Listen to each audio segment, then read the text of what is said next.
mga barangay na may kaya na, pwede na actually silang mag mag puwede na sila actually magpondo.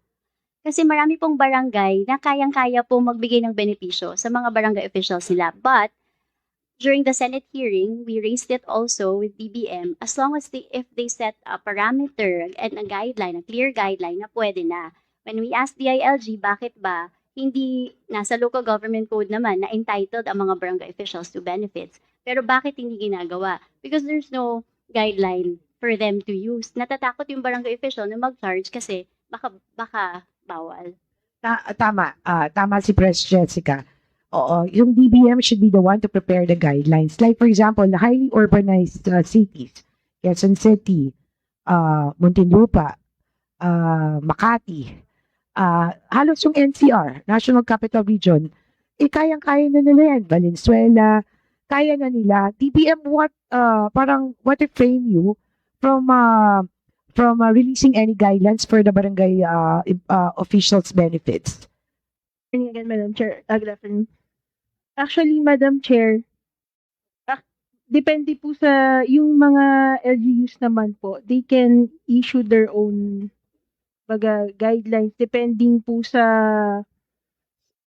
fiscal capacity po nila, and basta sundin lang po nila yung local government code.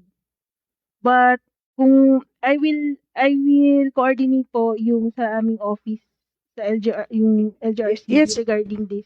But at the moment, based on the LGC po, pwede pong mag-grant po yung barangay ng kanilang mga benefits and allowances po.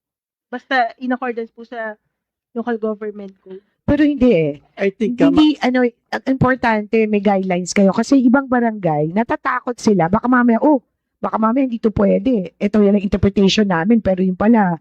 Tsaka importante, sa akin pa rin, mas safe sila kung may guidelines kayo para may basihan sila. Madam Chair, I think Joint circular ng DBM, at least for the highly urbanized cities. yes, Madam Chair, kasi ginagawa yan katulad nung paggamit po ng allowances sa mga teachers.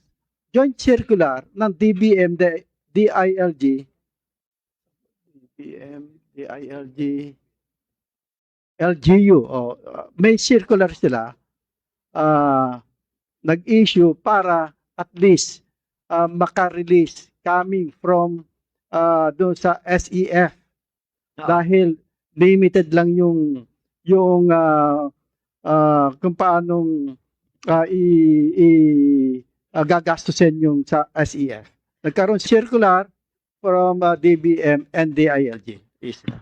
Can we request, or do we need to write, that this committee will write a letter to DBM and DILG para, can somebody from Kong Tony, would you like to manifest a motion that we will write a letter to